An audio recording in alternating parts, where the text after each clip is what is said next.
Building पर खड़े हो, ये बिल्डिंग है और इस पर आप खड़े हैं। ये बिल्डिंग मान ली हमने ए पी और यहाँ पर ये सरफेस है और इस पर एक बॉल रखी हुई है यहाँ और यहाँ से आप देखते हैं और आपकी हाइट कुछ है तो आप यहाँ से ही मान लो ए और ये आ गया सी। अब जब आप यहाँ से देखोगे तो एक लाइट रे यहाँ से यहाँ ऐसे आनी चाहिए। लाइट रे ऑब्जेक्ट से टकराकर जब तक आपकी आंखों में नहीं आएगी आपको ऑब्जेक्ट नहीं दिखेगा। अब ऑब्जेक्ट दिखेगा तो ये एक लाइट रे आ रही है, मतलब ये सीधी लाइन और इसको पॉइंट अब नाम देते हैं। ओके, अब आपने जब आंखों को क्या कराया, झुकाया है, नीचे की तरफ देखा है। जब एंगल ऑफ एलिवेशन में आप क्या कर रहे थे, आंखों को उठा रहे थे, यहाँ पर आप झुका रहे हो। तो हॉरिजॉन्टल के सापेक्ष विद रेस्पेक्ट टू हॉरिजॉन्टल कितना झुकाया है आपने, ये हॉरिजॉन्टल की रेस्पेक्ट में आपने कितनी नजरें झुकाई हैं, वो आपका कहलाएगा angle of depression. Angle of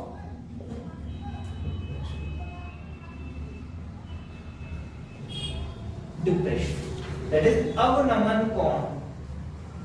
अवनमन कोण क्या कहलाएगा, अवनमन कोण। मतलब आप आपने अपनी नजरें कितनी झुकाई है। डिप्रेशन का मतलब क्या, डिप्रेस का मतलब क्या होता है, डिप्रेस का मतलब दबा हुआ, झुका हुआ।